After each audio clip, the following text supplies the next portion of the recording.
graça e paz da parte do nosso Deus. Gostaria de fazer um convite a vocês que recusaram. Gostaria de convidá-los ao texto bíblico, à Escritura, onde está aqui para nós um rico banquete. Então quero convidá-los a banquetear-se por meio da palavra de Deus. Como é bom saber que Deus nos deu a sua palavra e que Deus fala conosco por meio da Escritura. Gênesis 34,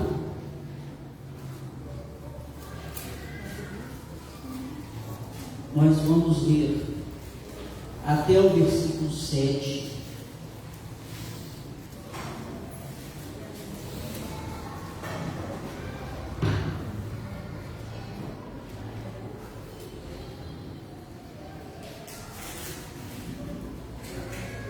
Vamos achar, amém? Gênesis é o primeiro livro da Bíblia, não é? É injustificável você não achar. Gênesis 34, na verdade, vamos ver alguns versículos anteriores, antes do 34, está o 20, o 19 e o 18. Vamos ler a partir do 18, 33 e 18. Voltando de Padã Arã, chegou Jacó, são e salvo, à cidade de Siquém, que está na terra de Canaã, e armou a sua tenda junto da cidade. Versículo 18, 19, do 33. A parte do campo onde armara a sua tenda, ele a comprou dos filhos de Amor, pai de Siquém, por 100 peças de dinheiro, e levantou ali um altar e lhe chamou Deus, o Deus de Israel. Ora, Diná, quem? Diná, repita, Diná, filha de Lia, dera à luz a Jacó. Filha que Lia dera à luz a Jacó, saiu para ver as filhas da terra. Repita, filhas da terra. Viu a Siquém, ou seja, Siquém viu ela, né? Não é que ela viu a Siquém, viu a Siquém, Siquém viu Diná, filho do heveu Amor, que era príncipe daquela terra, e tomando-a, a possuiu e assim a humilhou. Sua alma se apegou a Diná, filha de Jacó, e amou a jovem e falou-lhe ao coração. Então disse Siquém a Amor, seu pai: consegue-lhe esta jovem para esposa. Quando soube Jacó que Diná, sua filha, fora violada por Siquém, estavam os seus filhos no campo com gado, calou-se, pois, até que voltasse. E saiu Amor, pai de Siquém, para falar com Jacó. Vindo os filhos de Jacó do campo e ouvindo o que acontecera, indignaram-se muito, iraram, pois Siquém praticara um desatino em Israel, violentando a filha de Jacó, o que não se devia fazer. Você pôr um pouquinho de retorno aqui para mim? Bom, a Bíblia é um livro fascinante. Nós olhamos para a Escritura e temos certeza que é a palavra de Deus. Não podia ser diferente. E existem vários motivos para isso, mas um desses motivos está aqui diante de nós. Eu falei para você ainda há pouco que nós nos banquetearíamos na palavra de Deus, mas o texto que nós lemos é um texto aterrorizador, é um texto assustador, e isso prova que isso é palavra de Deus. Sabe por quê? Porque se a Bíblia fosse escrita por pessoas que desejavam trazer a ideia falsa de que Deus trouxe para nós a sua palavra, mas Ele não trouxe, e essas pessoas fingem que Deus trouxe. Então, eu vou escrever um livro e vou dizer que esse livro é a palavra de Deus. Bom, alguém que fizesse isso certamente não incluiria uma história trágica como essa no livro, que ele pretende dizer que é a palavra de Deus. A palavra de Deus é nua e crua. Ela expõe realidades do ser humano que uma pessoa que quisesse fingir estar escrevendo um livro sagrado jamais colocaria. Ela expõe as vísceras da podridão do pecado e as consequências terríveis que ele trouxe para a humanidade, dentre as quais uma está aqui e nós a vimos. A Escritura não esconde os erros daqueles que nós consideramos heróis da fé. Nós estamos diante de um homem que é um dos patriarcas. Quem são os patriarcas? Deus de Abraão, Isaac e Jacó. E vamos ver aqui erros terríveis que esse homem comete. Vamos ver aqui algo catastrófico, uma tragédia que acontece em meio à família da aliança, ao povo da aliança. Você conhece a história de Jacó, não é verdade? Jacó era irmão de Esaú. E a Bíblia diz que lá no ventre os dois já brigavam, de modo que Jacó, o suplantador, Esaú significa peludo, cabeludo, o suplantador nasce agarrado no calcanhar do irmão, porque ele não era o primogênito, mas ele nasce agarrado como que demonstrando o quanto que ele lutou para ele sair na frente. Um pouquinho antes ele saía na frente, mas não deu. Não deu, mas ele estava dando seu jeito por ali.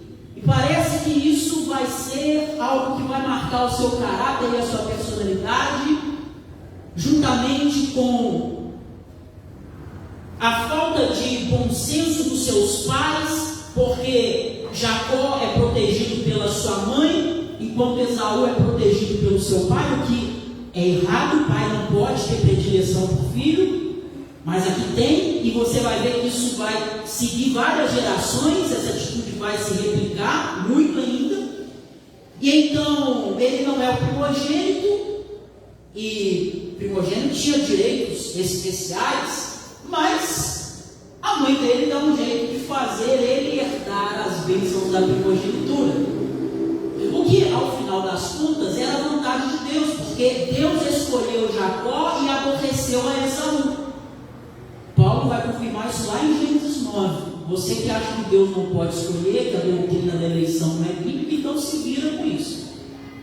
Deus escolheu Jacó antes dele nascer. Deus já escolheu para o propósito que Deus tinha. E é interessante, Deus escolheu o suplantador. Você olha e fala, como Deus pode escolher um enganador? Do mesmo jeito que Ele escolheu você, do jeito que Ele escolheu a mim. Não foi pelos nossos méritos, foi apesar dos nossos deméritos. Então Jacó, mesmo sem precisar, ele juntamente com a sua mãe enganam o seu irmão e o seu pai. O pai dá a bênção para Jacó, ele se veste com pelo de animal. Esaú era peludo, o pai passa a mão nos pelos e fala, deve ser Esaú, está parecendo Jacó, mas eu estou meio cego, deve ser Esaú, tá bom, toma a bênção aí. Só que Esaú foi caçar para trazer alimento para o seu pai. Ele era um exímio caçador. A mãe de Jacó faz ali um guisado, dá para ele finge que é Esaú. Depois Esaú volta do campo, descobre o que tinha acontecido, e a coisa não fica boa, porque ele jura ao seu irmão Jacó de morte. Detalhe, Esaú era um exímio caçador, então ele tinha instrumentos de caça. Não seria difícil ele matar o seu irmão. Ele caçava bicho, não era difícil ele caçar o irmão. Então, o seu irmão Jacó foge, vai para a casa do seu tio, Labão, e aí ele se apaixona por Raquel. Precisa trabalhar 7 anos para Mas o enganador é enganado, o suplantador é suplantado, porque o seu tio dá para ele Lia, mas ele acha Lia feia, ele não gosta de Lia, não é por ela que eu trabalhei. Você quer a Raquel? Então vai ter que trabalhar mais 7 anos. Ele trabalha mais 7 anos. Depois, para quem queria uma esposa, ele sai dali com 2. Fora as concubinas, que eram as servas das esposas. E então vai se multiplicando, tendo filhos. De modo que, como disse para você, Deus havia escolhido Jacó. E Deus precisa trabalhar no caráter desse homem malicioso, desse homem enganador e não crente. Deus precisa trabalhar em sua vida. E por isso, quando ele sai da casa de Labão, ele vai ter um encontro com o próprio Deus.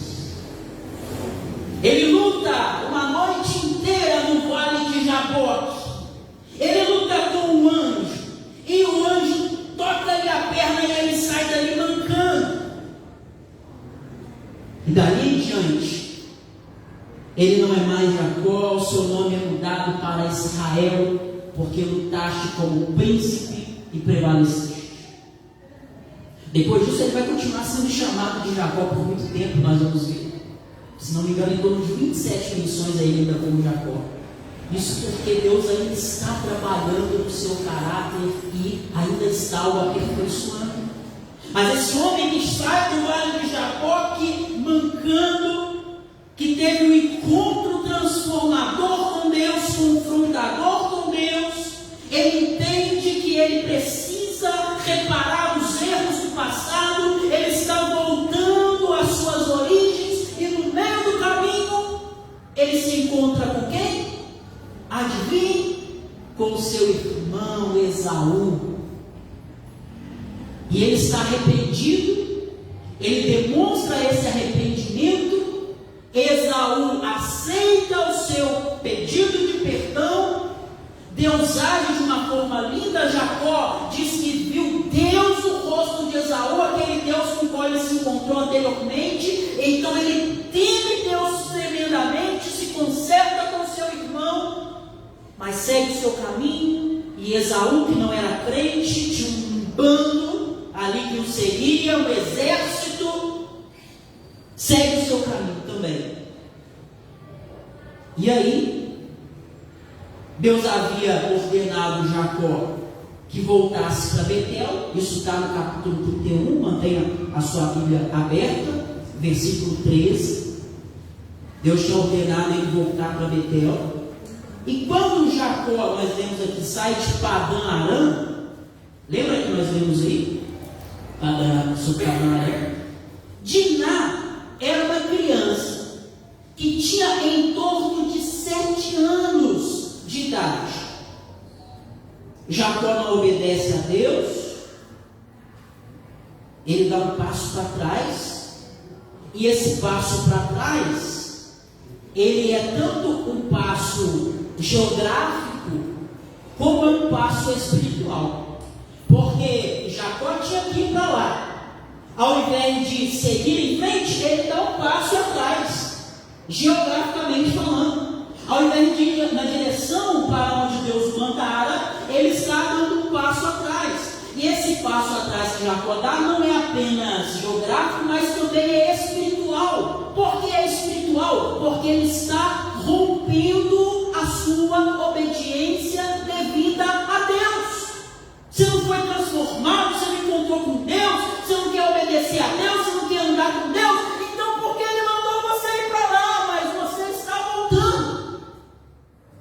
Ele dá um passo atrás, ele recua.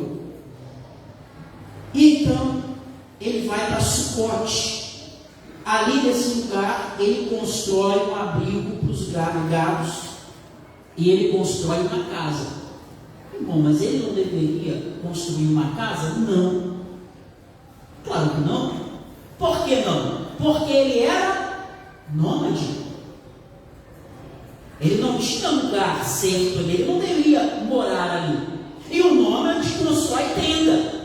A tenda é temporária, a casa é permanente. Então, quando ele constrói constrói uma casa, quando ele abriga os seus gados, ele está como que querendo achar uma aposentadoria de Deus. Nossa, Senhor, legal aposentar, ficar por aqui. Está certo que o Senhor chamou meu avô Abraão, meu pai Isaac, e o Senhor tem um propósito, o Senhor tem uma terra, o Senhor tem uma aliança. Eu rodei muito dessa minha vida peregrina. Melhor eu aposentar. Quantos crentes não pensam como Jacó que existe aposentadoria espiritual? Já tem tanto tempo que eu sirvo ao Senhor, né? Agora é hora de eu pensar em mim mesmo. Agora está na hora de eu cuidar das minhas coisas, parar de vir no culto de domingo, arrumar um emprego domingo. Vou pensar nas minhas coisas, parar de vir na igreja. Vir na igreja eu gasto muito tempo aqui. Eu passo tantas horas na igreja. Passo muitas horas na igreja. Não é muitas horas, né? Mas, poxa, 2 horas que eu estou aqui, time is money. Eu podia estar ganhando dinheiro. Jacó está agindo meio que dessa forma, está pensando em si e não no projeto de Deus para a vida dele. Depois de Sucote, ele vai para as cercanias de Siquém, e ali ele compra uma propriedade, e ali ele se torna residente, um estrangeiro residente. Ele fixa residência ali naquele lugar. E é aqui em Siquém onde uma dupla tragédia acontece. Você só viu uma, até onde nós lemos, mas esse capítulo, na verdade, relata-nos 2. Nós temos um estupro e nós temos um massacre. Nós temos a violação de uma jovem e temos também um assassinato em massa. Nós temos, por um lado, uma família desonrada e, por outro lado, nós temos muitas outras famílias destroçadas. Nesse texto, se você observar, Deus não é citado. E não apenas Deus não aparece nesse texto, mas a sabedoria do Senhor também não está presente nesse texto, porque aqui Deus parece ser completamente ignorado. Esse texto que nós lemos é um texto marcado por vergonha, é um texto marcado por humilhação.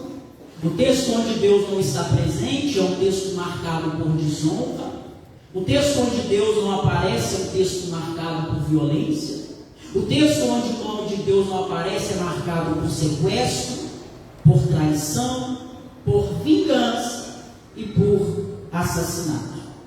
Todavia, esse texto é palavra de Deus. E cada vírgula, por assim dizer, da palavra de Deus é inspirado pelo Espírito Santo. Portanto, eu quero pensar contigo, refletir contigo nessa noite, neste texto, a fim de tirarmos algumas lições preciosas que o Senhor pode nos ensinar nesse texto, de modo que possamos aplicá-las em nossa vida. Primeiro, versículo 1: o perigo de se atrair pelo estilo de vida do mundo. É muito perigoso sentir-se atraído, sentir-se atraída pelo estilo de vida que os homens sem Deus vivem. Cobiçar a vida do ímpio, achar que é melhor ser ímpio do que crente, que era melhor estar agora desfrutando daquilo que os ímpios estão desfrutando, ao invés de estar aqui desfrutando da comunhão dos santos. Veja o versículo 1. Ora, Diná, filha que Lia dera à luz a Jacó, saiu para quê? Ver as filhas da terra. Quando nós lemos esse versículo, algumas perguntas permeiam a nossa mente. Eu não sei você, mas quando eu leio esse versículo, eu fico perguntando: será que Diná era ingênua? Ou será que ela era rebelde? Será que ela era alguém assim alienada com as coisas do mundo, não sabia da maldade que existe lá fora, onde o temor de Deus não está presente? Ou ela é uma adolescente revoltada que resolve fugir e desobedecer os princípios com os quais provavelmente ela foi criada? Uma outra pergunta: por que era tão importante para ela conhecer as mulheres daquela terra, a terra de Canaã?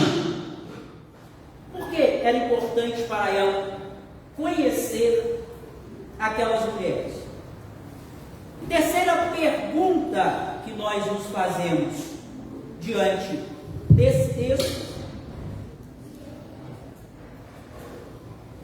Terceira pergunta que nós nos fazemos diante desse texto, a segunda é: por que ela queria tanto conhecer o estilo de vida daquelas moças daquela terra, Canaã, onde não se tinha temor de Deus? Uma outra pergunta: por que a sua mãe não aconselhou ela acerca dos perigos existentes naquela terra? Toda mãe preocupada com a filha, todo pai, não é? Uma outra pergunta ainda que nos fazemos é: por que Lia não mandou algum irmão junto de Diná para poder fazer companhia para ela nessa espécie de viagem turística que ela estava fazendo para explorar a terra que estava por aí? Por que a mãe não mandou um irmão junto para poder olhar a sua filha? São perguntas para as quais nós não temos resposta, nós não sabemos exatamente o porquê. Mas uma coisa nos salta aos olhos quando nós lemos esse texto. Uma coisa o texto joga diante dos nossos olhos e não podemos deixá-la passar. E essa coisa é: Diná quer saber como é a vida daqueles que não temem a Deus. Diná está curiosa para saber como é o estilo de vida de quem não vive debaixo da aliança que Deus fizera com Abraão, Isaque e Jacó. Quem era a avó de Diná? Rebeca. Rebeca era pastora, mas pastora de ovelha mesmo, viu? Era pastora de igreja, pastora de ovelha. Quem era a tia de Diná? Raquel. Raquel também era pastora de ovelhas. Agora eu lhes pergunto: Diná era pastora? Não. Então ela não está saindo para poder cuidar das ovelhas como as suas tias faziam. E quando as moças faziam isso, elas saíam em um grupo grande, ou várias moças, não iam sozinhas. Ela não está saindo para poder cuidar de ovelha. Ela sai para poder ver as filhas da terra, diz o texto. É um interesse perigoso, é uma curiosidade perigosa. Ela está colocando os pés em um terreno perigoso. E aqui vai um alerta para mães e pais de moças: ensine para sua filha que o estilo de vida das jovens ímpias, das jovens que não conhecem a Deus, pode parecer muito atraente, mas o fim dele é trágico. Pode ser atraente o estilo de vida que as moças, as jovens e as adolescentes sem Deus vivem, mas o final dele é humilhação, vergonha e dor. Atenção, mães e pais de moços na nossa igreja: ensine aos seus filhos que a vida que os jovens sem Cristo vivem, que os moços sem Cristo vivem, pode parecer um estilo de vida descolado,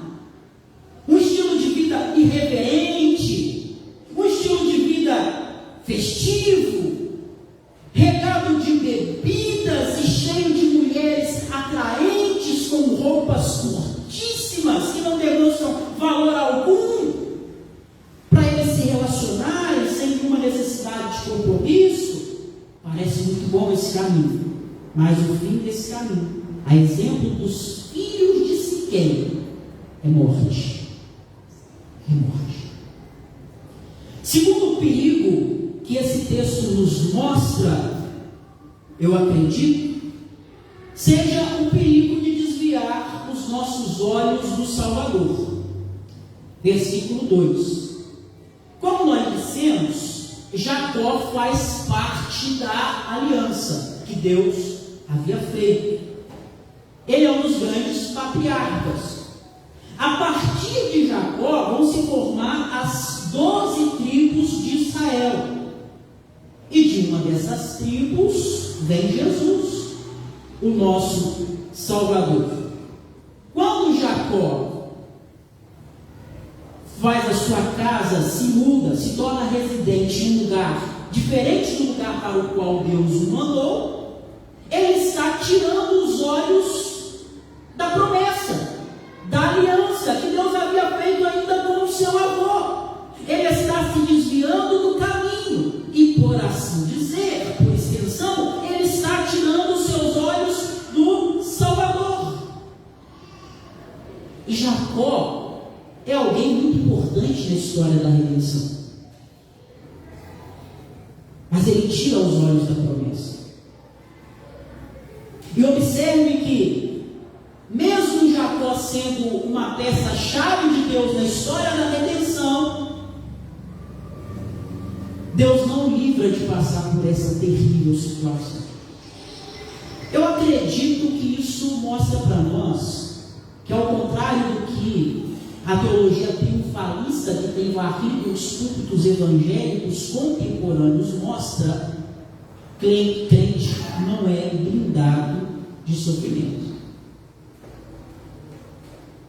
Não acredite na história de ter corpo fechado. Eu sou blindado, eu sou crente, eu tenho corpo fechado. É quase que a versão evangélica, né, de quem é místico e acha que tem o corpo fechado, que mal nenhum atinge. Não, eu fui no culto, hoje o pastor orou com posição de mão, estou com o corpo fechado. Tem de crente místico, né, que atrai elementos do secretismo para a igreja, coloca a fé dele na ruda, no sal ungido, na água ungida. Aí às vezes ele leva um sabonete ungido para casa, toma banho com ele e fala assim: agora eu estou com o corpo fechado. Irmãos, crente não é blindado.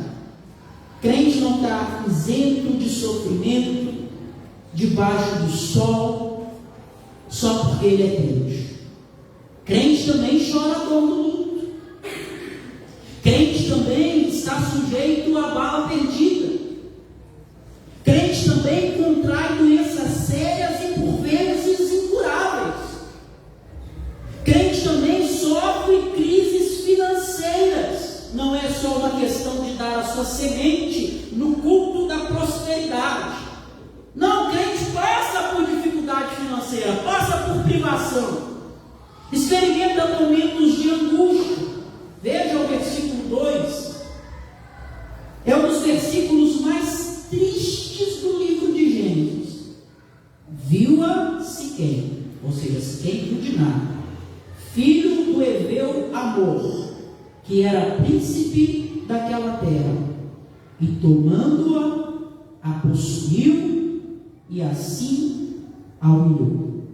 Quais são os verbos que estão presentes nesse texto? Você consegue identificá-los? Eu sei que sim.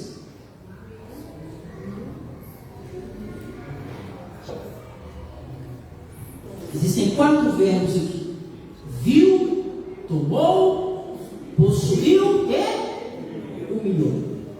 Os verbos utilizados aqui, a maioria deles, são verbos muito fortes no hebraico. Alguns deles, não é? Por exemplo, possuiu. É um verbo muito forte que a gente não entende tão bem na nossa língua. Quer dizer que ele forçou Diná. Quer dizer que ele violentou Diná. Viu? Essa sequência aqui dá claramente a entender isso. Viu, tomou, possuiu e humilhou. Viu, tomou, possuiu e humilhou. Esses 3 últimos verbos, então, tomou, possuiu e humilhou, não deixa dúvida nenhuma que não havia o consentimento de Diná nessa relação. Foi uma violência sexual. Ele forçou Diná. Ele violentou aquela jovem que aqui devia ter entre os seus 15 e 17 anos. Como disse para você, eles chegaram ali, era uma criança ainda. Jacó não deveria ter permanecido ali, nem feito casa, mas ele faz e permanece muito tempo. E olha só o que acontece. Agora ela é uma jovem, aproximadamente dos seus 15 anos, e ela é estuprada. Siquém é alguém cheio de luxúria. Siquém é um homem imoral. Siquém é um homem desrespeitoso. E Siquém era um homem destacado na sociedade. Tinha destaque social. Era da High Society. Siquém era o mais destacado da sua família. Siquém era príncipe do seu povo. Ele achava que por causa disso ele podia fazer qualquer coisa. Como nós diríamos na nossa linguagem de hoje, um verdadeiro filhinho de papai. Sai com a sua Range Rover, acelerado, bêbado, fazendo o que quiser, achando que tem o direito, porque é filho do juiz, do promotor, do homem mais rico da região. Esse é Siquém, esse filhinho de papai aqui, para o qual nós estamos olhando. O versículo 19, a Bíblia é maravilhosa, porque a Bíblia contém o que nós chamamos de figuras de linguagem. E esse versículo é irônico, porque o final do versículo 19 diz que Siquém era o homem mais honrado de toda a casa do seu pai. Se esse é o homem mais honrado, imagina o mais desonrado. Se o homem mais honrado da casa do seu pai é capaz de estuprar uma jovem, imagina então o mais desonrado. Além do mais, Siquém, se você vir mais à frente o texto, era um sequestrador. Porque o versículo 26 vai dizer que Diná estava na casa de Siquém. Até esse momento que nós lemos, ela ainda está lá na casa dele. Depois que ele violentou a menina, ele ainda manteve ela lá na casa dele. Não deixou ela voltar para sua família. Se apoderou dela, manteve Diná, que nós chamaríamos no direito moderno, em cárcere privado. Olha que homem louco, um homem extremamente possessivo. Veja o versículo 3.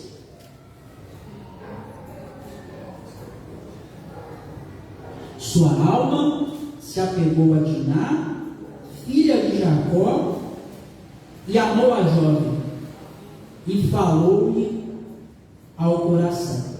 Amou a jovem. Bom, obviamente esse amor não era verdadeiro. Ele confunde amor com atração sexual. Ele olha para ela como um objeto. Ele olha para ela como quem quer comprá-la. Afinal de contas, ele é rico, tem muito dinheiro. Ele olha para ela e ele quer continuar usando-a para a sua satisfação pessoal, os seus desejos pecaminosos e perversos. A Bíblia não ensina que o amor é um mero sentimento. Ele está tomado de sentimento, mas na Bíblia o amor não é um mero sentimento. Na Bíblia o amor é uma decisão. Você decide amar. Siquém está sendo guiado pelo sentimento. Pelo sentimento, diga-se de passagem, pecaminoso, e não por um amor verdadeiro. Ele é aquele tipo de pessoa que diz assim: eu amo ela sim, eu te amo mais que tudo. Falou-lhe ao coração. Ele é chavequeiro. Ele vem com aquelas conversinhas fiadas. Não, eu te amo. Olha o amor de Siquém, eu te amo mais que tudo. Se você não for minha, você não vai ser de mais ninguém. Isso é amor? Esse é o tipo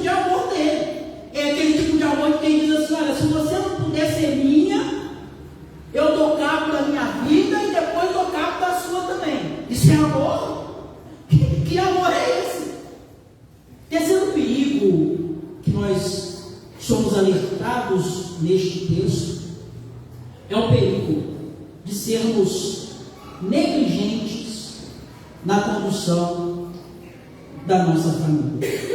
Veja o versículo 5.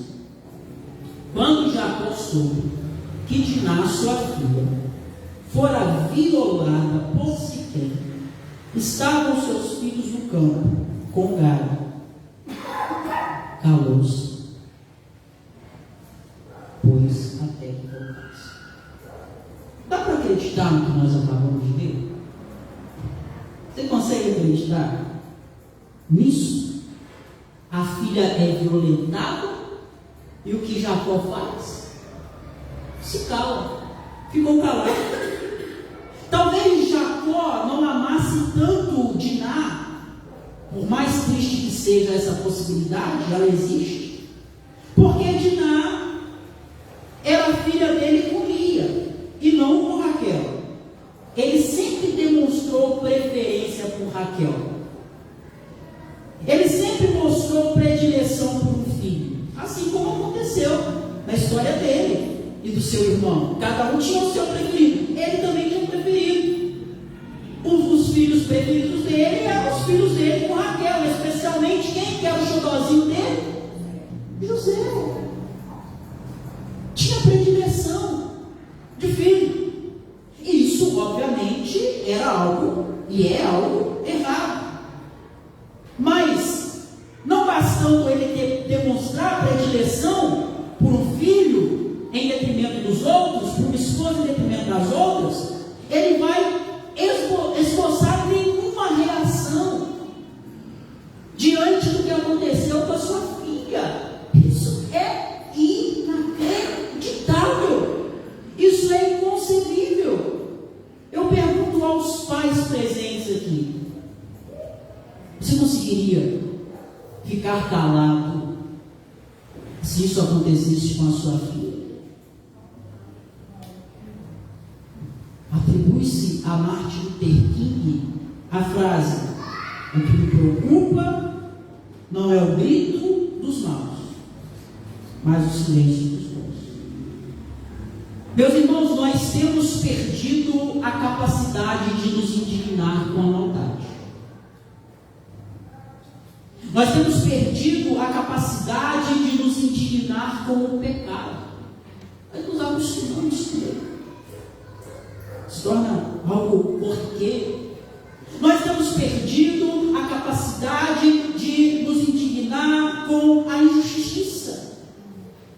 Os nossos olhos deveriam estar cheios de lágrimas, as nossas vozes deveriam se levantar contra a impiedade, contra a injustiça, contra a maldade, mas nós nos acostumamos.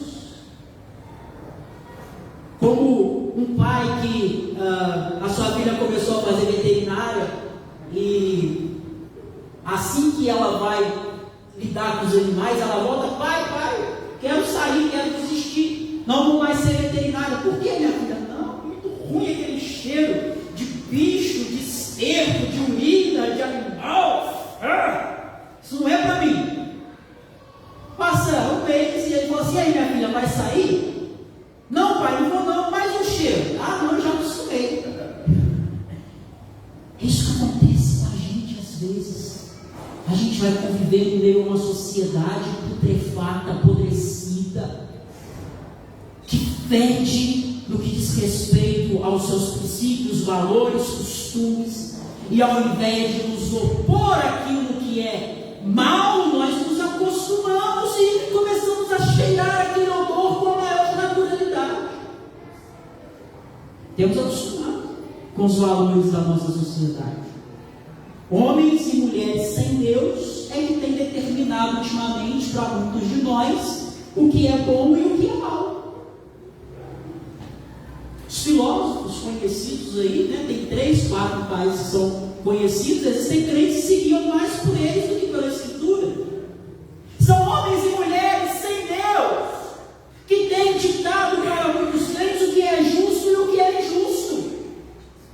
São homens e mulheres sem Deus que têm dito para muitos de nós o que é certo e o que é errado.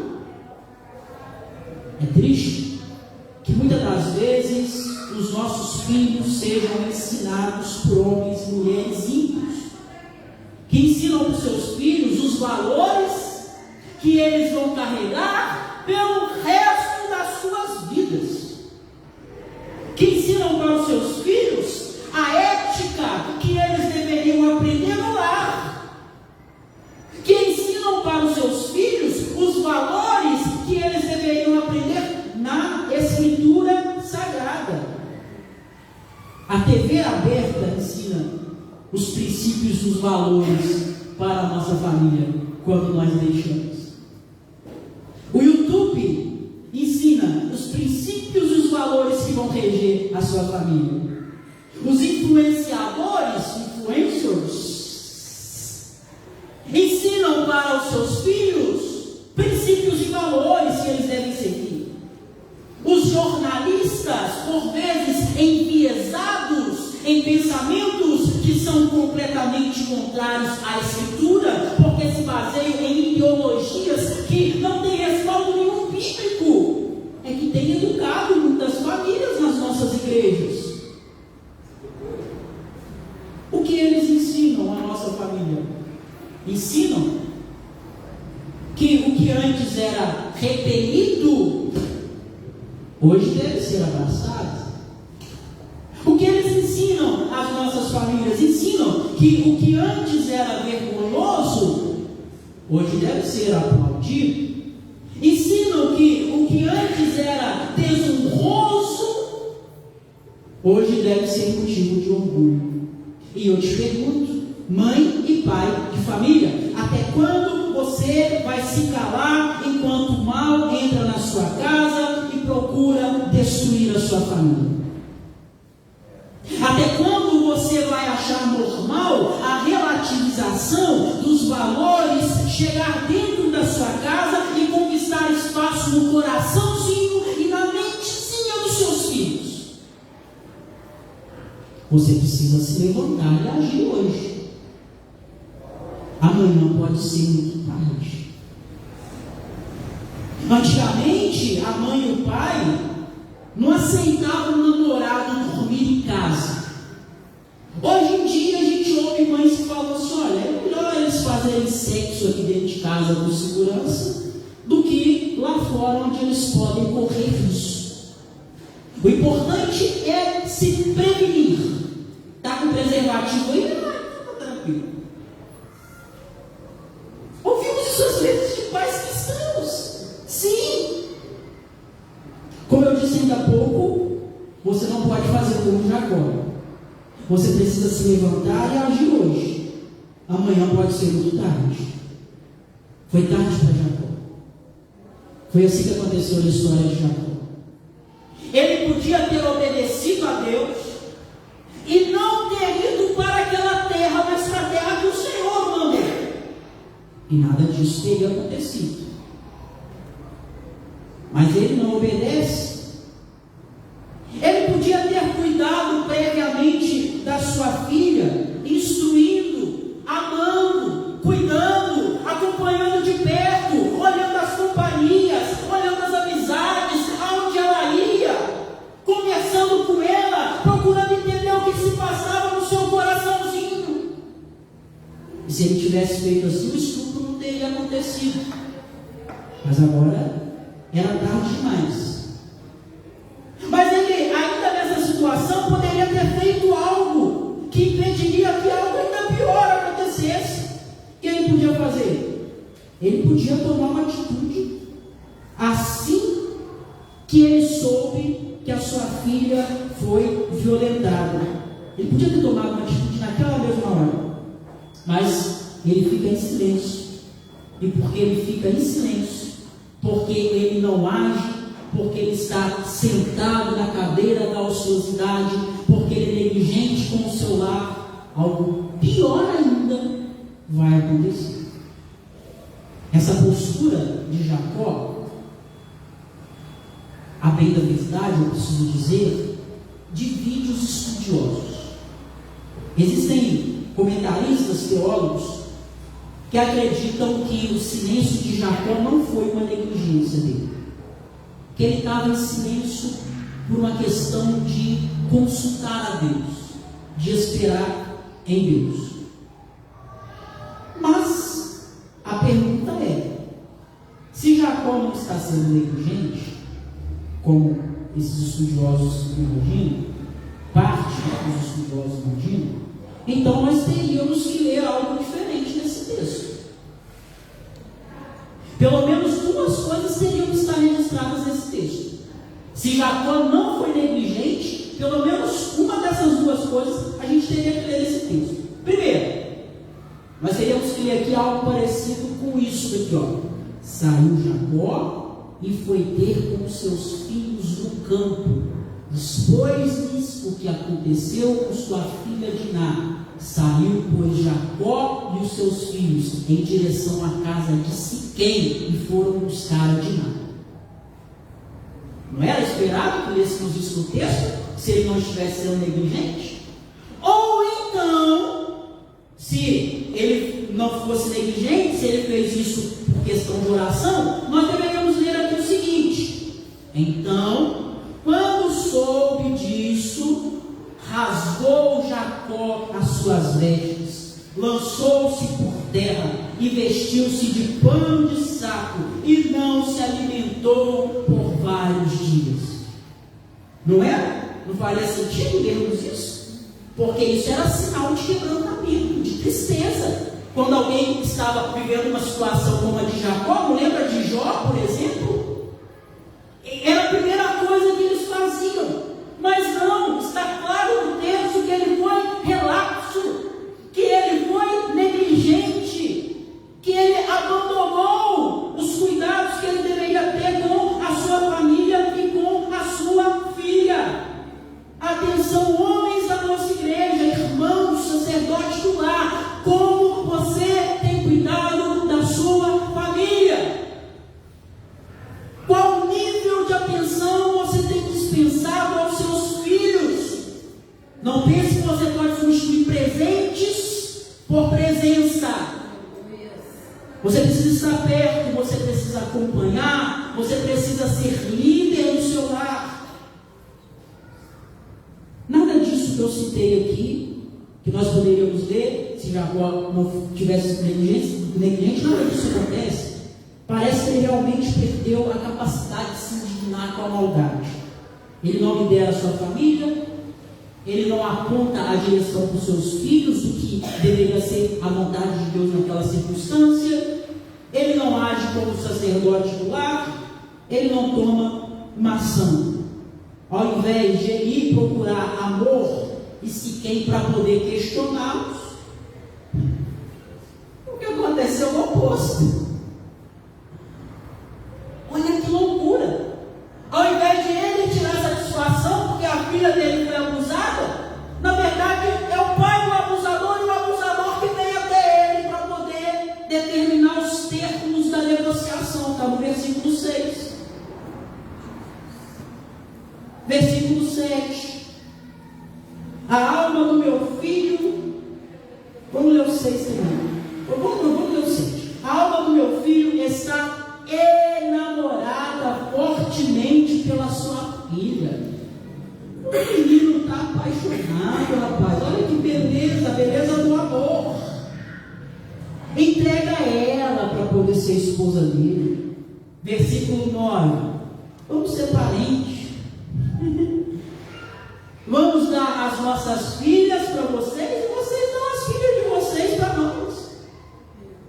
Aí o próprio Siquém entra na conversa, no versículo 11, e ele fala assim: olha, eu vou te dar o que você quiser. Não tem dinheiro, rapaz, eu sou príncipe, não sou qualquer um, não. Eu vou te dar o que você quiser. Versículo 12, ele fala o seguinte: olha, pode aumentar o dote do casamento.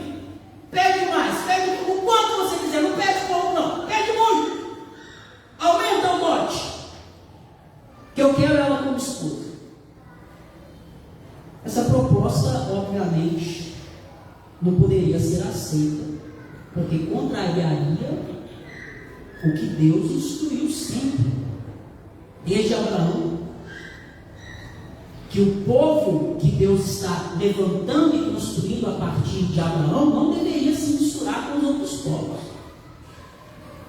Você lembra Isaac, que é o pai de Jacó, quando ele foi se casar? Isaac demonstra preocupação de ele não se casar com uma cananeia. Manda buscar lá no meio dos parentes dele alguém para poder se casar com seu filho.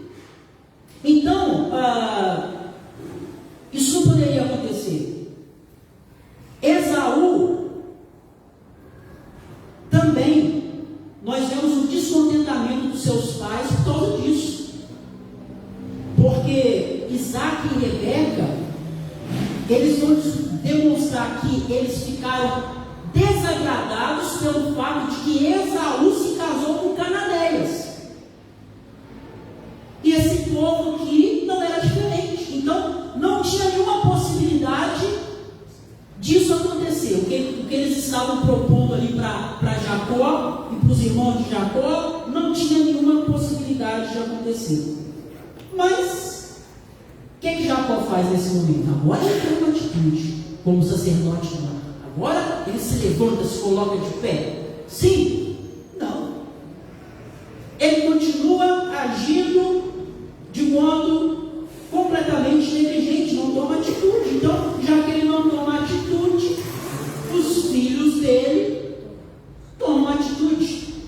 Versículo 13. Então os filhos de Jacó, por causa de lhes haver Siquém violado a irmã de Diná, responderam com dolo a Siquém. Olha que interessante, responderam com dolo, ou seja, a resposta deles tinha malícia, tinha maldade. Eles não estão falando de coração aberto, não é uma negociação limpa, é aquela negociação que tem carta debaixo da mesa. Eles estão planejando, eles estão traquinando, eles não estão sendo sinceros.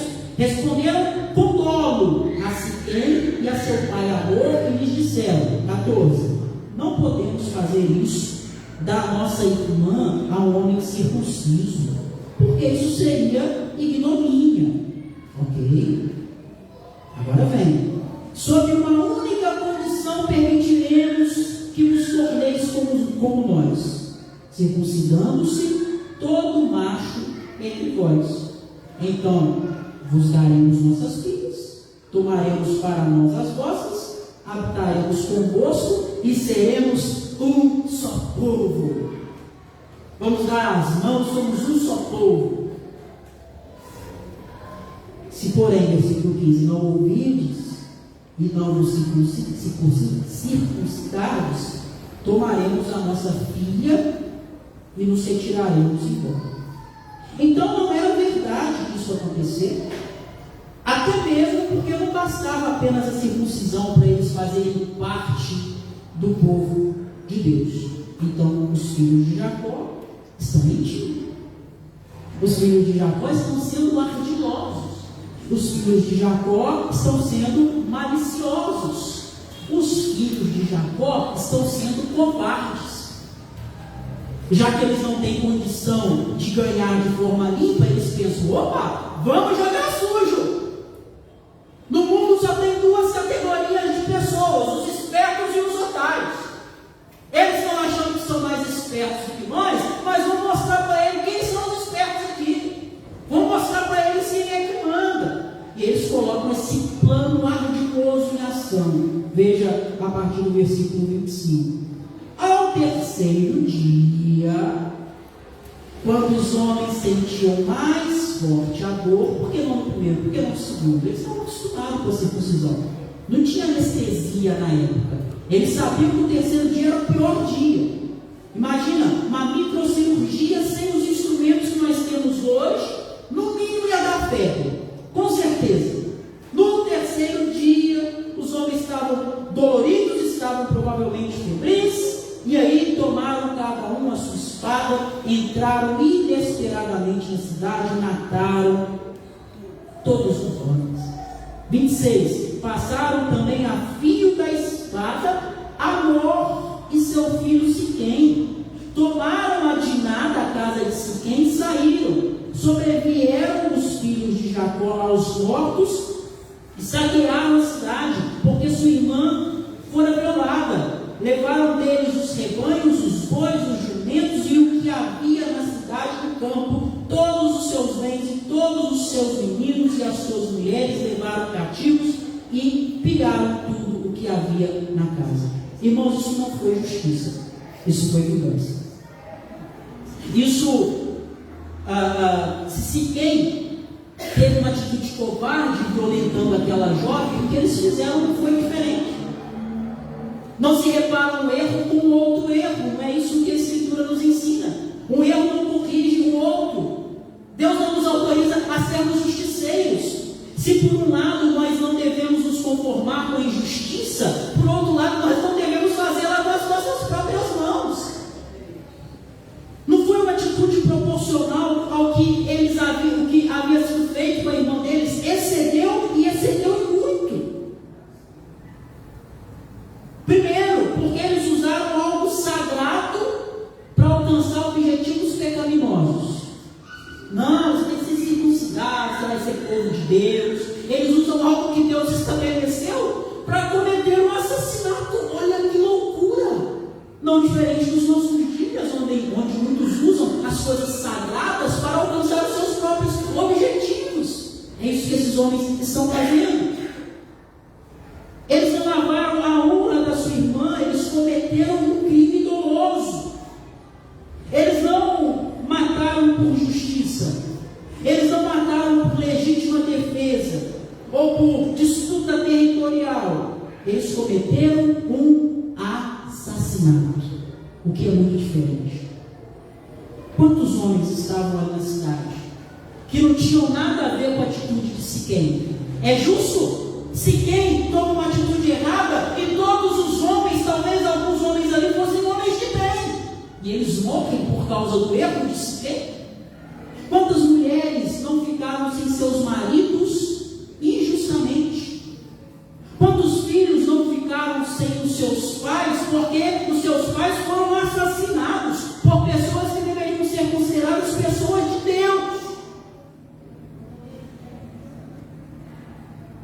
Eles mataram o amor. O que o pai de Siquém tinha a ver com o que Siquém fez? Porque o pai deveria morrer também. Eles saquearam a cidade, diz o texto. Eles roubaram tudo. Eles levaram o que não era deles. Eles levaram até as crianças e as mulheres daqueles homens como escravos. Olha como excederam. Olha como que uma tragédia acontece em seguida, pelo fato de Jacó não tomar nenhuma atitude, uma tragédia ainda maior acontece também. Eu quero terminar essa mensagem com algumas aplicações práticas para nós, além das que já tivemos. Primeiro, precisamos nos lembrar, ao olhar para esse texto, que o preço da desobediência a Deus pode ser muito caro. Às vezes nós queremos fazer as coisas do nosso próprio jeito. Às vezes nós achamos que sabemos mais do que Deus. E às vezes nós nos afastamos daquilo que sabemos que Deus quer para nós, porque nós achamos que os projetos que nós temos para nós são melhores, que o estilo de vida, a parte daquele que o Senhor estabelece para nós no Evangelho, por meio do desfrute de Cristo. Às vezes a gente pensa que é possível ser feliz se você ganhar muito dinheiro, e para isso você precisa deixar de lado a sua vocação, aquilo que você faz, o desfrute da comunhão com os santos. Você precisa deixar de lado o estar no culto, estar na igreja, para viver a sua vida, e você acha que vai ser feliz dessa forma. Vai ser feliz encontrando um amor, que vai ser feliz encontrando sucesso profissional, que vai ser feliz fazendo a faculdade que você quer. Não vai. Não vai. Segundo, eu acredito que esse texto nos ensina que nós devemos nos envolver profundamente na educação dos nossos filhos. É melhor você gastar tempo educando os seus filhos do que você lá na frente colher tristezas profundas e saber que você nunca se dedicou à educação dos seus filhos como você deveria fazer, porque sempre tinha alguma coisa que era mais prioritária. Terceiro, irmãos, não sejam negligentes na liderança do seu lar. Corrijam seus filhos. Existem pais que acham que fazem mal ao corrigir os filhos. Ao contrário, a palmada é bíblica, a varada no bumbum é bíblica. Esse lugar gordinho que Deus criou é para você bater mesmo, chamado bumbum. Corrija seus filhos. Irmãos, não terceirizem tudo para suas esposas. O homem é o sacerdote do lar. Não seja negligente como Jacó foi. Assuma a posição que Deus te confiou. Tome a dianteira do seu lar. Seja o primeiro a se arrumar para ir ao culto. Não espera a sua esposa cair, amor. Não, amor, tá na hora, amor, a gente vai casar, amor. Não, seja você o que toma atitude. Fala assim, mulher, vamos embora. Você demora 2 horas para arrumar, santa. Então começa de uma vez que a gente vai sair daqui 6 horas e já são 4. Ah, amor, vamos para a festinha do não sei quem. Amor, ó, se a gente for para a festinha do não sei quem, a gente vai chegar no culto a tempo. Então não vamos não, amor. Depois a gente conversa, a gente manda um presente, a gente dá um abraço. Lidere, traga a sua família para a igreja. Não deixe a sua esposa vir na igreja e você fica lá com preguiça, deitado, assistindo. Não tem mais Domingão do Faustão, né? Nem sei, graças a Deus, o que está passando. Pior se eu soubesse, né? Você falar, ó, irmão. Tome a dianteira. Assuma a responsabilidade do culto doméstico na sua casa. Se sacrifique pela sua esposa, pelos seus filhos. Pense em você por último. Se for preciso comprar roupa, compra primeiro para eles. Comprar algum calçado, compra primeiro para eles. Se você está pensando em fazer algo para si, pensa primeiro neles. Tenha um amor sacrificial, lidere a sua casa. Deus te chamou para isso. Uma quarta e penúltima aplicação. Eu acredito que esse texto nos ensina que nós devemos nos indignar contra a maldade. Você deve se irar com o mal. Você deve se irar contra a injustiça. Mas uma coisa é demonstrar indignação. Outra coisa é você querer se vingar. Uma coisa é ser tomado por ira santa. Outra coisa é querer resolver as coisas do seu próprio jeito. Falar assim, eu sou braço, eu sou crente, mas meu braço, né? Pegar essa mão e falar, vem bracinho. Não é isso. A vingança pertence ao Senhor. Ele é o justo juiz. Nós nos indignamos e usamos os meios corretos, cabíveis, legais para isso, que estão dentro da vontade de Deus. E quando nós não podemos fazer nada, nós oramos ao Senhor. Eu conheço um pastor que, camarada de Deus, conhecido como uma pessoa amorosa, abraça todo mundo. Um dia, porém, um traficante dá um tapa no rosto da sua filha, que era criança ainda. E esse pastor, ele fala comigo assim, ele falou, irmão Helmut, naquele dia parece que o Adão queria nascer de novo, porque eu me lembrei do meu passado, eu poderia conseguir uma arma e eu queria ir na cara desse bandido que bateu no rosto da minha filha e eu ia colocar ele no lugar que ele merecia. Naquela mesma semana, aquele homem adoeceu e a família daquele homem chamou o pastor para ir lá orar por ele. E ele foi, e ele orou por esse homem, e ele perdoou esse homem, e ele falou de Jesus para esse homem. Nós estamos dispostos a fazer o que Deus requer, ainda que doa, ainda que seja difícil, ou você quer resolver as coisas do seu próprio jeito. Quinta e última aplicação que eu acredito ser possível a partir desse texto para nós é acerca da misericórdia e da bondade de Deus. Jacó e a sua família fazem parte da aliança, o povo da aliança, do qual nós somos parte, fazem parte da história da redenção.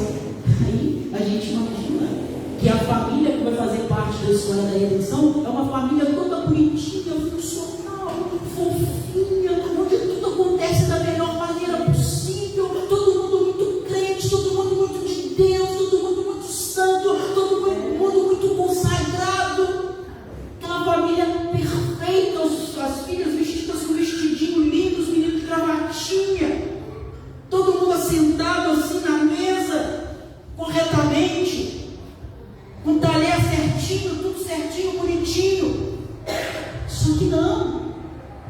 São pessoas como nós, pecadores, que erram, que falham, e que, apesar dos seus erros, das suas falhas, da sua negligência, não são excluídos da promessa de Deus.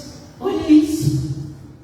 Deus poderia ter se indignado com Jacó. Estou cansado de você, seu suplantador. Chega! Estou cansado dessa sua família. Estou cansado dessa gentinha. Não aguento mais. Eu compreenderia. Mas Deus não faz isso. Você olha para Jacó e fala: é mesmo, Senhor. Eu acho que o Senhor tinha que ter dado uma coça em Jacó. Mas você, Jacó, o Jacó é você. Como diz o pastor Hernandes, o Jacó você está debaixo da pele de Jacó. É fácil a gente olhar para esse texto e falar: seu crente, ferramenta, né? Ele é pá ou ele é inchado? Quando a mensagem é dura, aí ele é pá. Ele fala assim: ó, para você, irmão, ele joga para o outro. Quando a mensagem é boa, ele é inchado. Ele fala: fala comigo, Deus. É isso mesmo. Ninguém quer ser Jacó. Mas Jacó é você. Jacó sou eu. Essa família aqui, eu procurei exatamente uma família muito problemática. Já que nós estamos no meio da família, eu procurei uma família muito problemática. Porque eu não sei se é só a minha família que tem problema, mas eu acho que a sua também tem.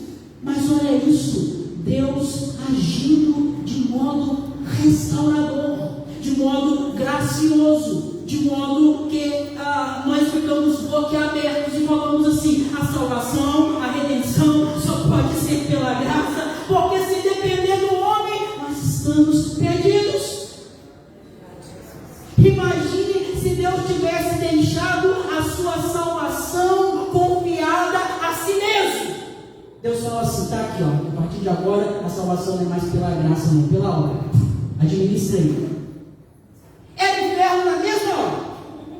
Você não ia resistir um segundo. Inferno. De cabeça para baixo. Ainda possível. Você pega o tempo todo. A gente pega até pensamento. E se você falar: não, mas eu não faço nada, nem pensar eu não penso. Você pega por negligência, como pecou Jacó. Por deixar de fazer o que deve ser feito. Isso também é pecado. Então é uma história cheia da graça de Deus. Falhamos contra Deus, pecamos contra Deus, desobedecemos a Deus, somos miseráveis, somos pecadores, mas Deus nos ama não por causa de nós, Ele nos ama apesar de nós. Isso é graça salvadora. Apesar de você. Quando você olha para você, quantos pecados. Quando você olha para si mesmo, quantas falhas. Quando você olha para si mesmo, e se você olhar da forma que Deus espera que você olhe, à luz da Escritura, você vai ver erros terríveis. E talvez você olhe para Jacó e fale assim: Jacó é santo demais diante de mim. Eu tenho essa impressão às vezes, talvez seja só eu. Mas quando nós olhamos para nós mesmos à luz da Escritura e vemos a nossa miséria, e vemos o nosso pecado, e nos perguntamos, falamos assim: como Deus pode manter a aliança que Ele fez comigo, apesar das minhas falhas, dos meus pecados, do meu merecimento, da hediondez do meu pecado? E a resposta de Deus é sempre a mesma: a minha aliança não está baseada nos seus méritos, a minha aliança não está baseada nas suas capacidades, a minha aliança não é porque você é capaz de ser fiel a mim, é porque eu mesmo sou fiel a mim, e o que Ele disse eu farei e concretizarei. Independente independente do que você faça.